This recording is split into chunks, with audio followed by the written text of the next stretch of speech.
Deadline day শনিবার English league চ্যাম্পিয়নশিপে একই সাথে শুরু হয়েছে 12টা ম্যাচ। লিগে নিজেদের শেষ ম্যাচে ব্ল্যাকবার্নের বিপক্ষে 1-1 গোলে ড্র করেছে হামজার শেফিল্ড ইউনাইটেড।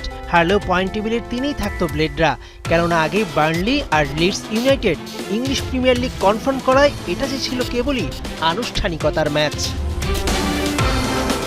প্রিমিয়ার লিগ খেলতে all eyes on play off. সরাসরি প্রিমিয়ার লিগে না ওঠায় বরং বাংলাদেশের দর্শকদের জন্য মন্দের ভালোই হয়েছে, কেননা চলতি মাসে যে দেখা যাবে হামজার কমপক্ষে 2টা ম্যাচ, তারপর ফাইনালে জিততে পারলে ইংলিশ প্রিমিয়ার লিগের টিকিট কাটবে হামজা ও তার দল শেফিল্ড। এদিকে চূড়ান্ত হয়েছে ইংলিশ চ্যাম্পিয়নশিপের প্লে অফের লাইন আপ। টেবিলে 3, 4, 5, 6 থাকা 4 দল 2 ভাগ হয়ে 2টি করে 4টি ম্যাচ খেলবে হোম অ্যাওয়ে পদ্ধতিতে। সেই নিয়মে 3-এ থাকা হামজা 6-এ থাকা ব্রিস্টলের বিপক্ষে 9 মে ওদের মাঠে প্রথম লেগের ম্যাচে মাঠে নামছে। ম্যাচ শুরু রাত 1টায়।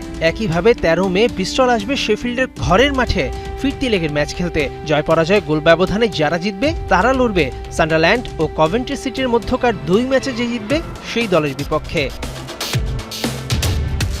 24 মে 2025 শেফিল্ড ফাইনাল খেললে সেই দিন জানা যাবে হামজার দল প্রিমিয়ার লিগে উঠছে কিনা। পরিসংখ্যান বলছে হামজা শেফিল্ড ব্রিস্টলের চেয়ে ঢের এগিয়ে। দুই দলের দেখা হওয়া 37 ম্যাচে 21 জয় নিয়ে এগিয়ে শেফিল্ড। ব্রিস্টলের জয় কেবল 10 ম্যাচে, বাকি 6 ম্যাচ হয়েছে ড্র। আপাতত এই মৌসুম লেস্টার সিটি থেকে ধারে শেফিল্ডে খেলছে বাংলাদেশের পোস্টার বয় হামজা চৌধুরী।